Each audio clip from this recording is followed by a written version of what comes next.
You ask Tiger to calculate. This deals with finding the midpoint between 2 points. The midpoint between the 2 points is 64, negative 59.5.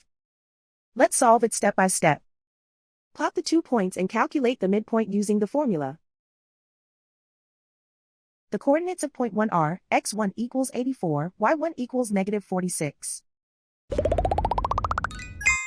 The coordinates of point 2 are, x2 equals 44, y2 equals negative 73.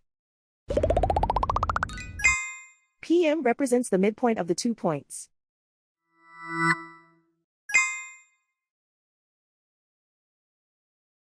Use the x values in the midpoint formula to find the midpoints x. x1 equals 84.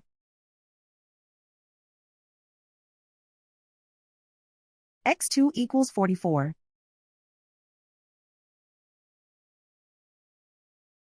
Simplify the arithmetic.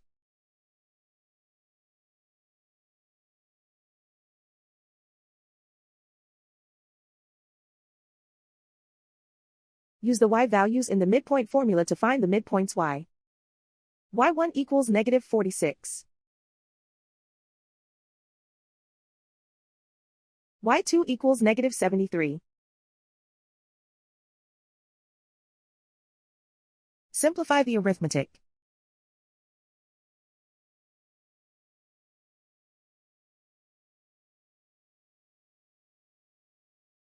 And so, the midpoint is 64, negative 59.5.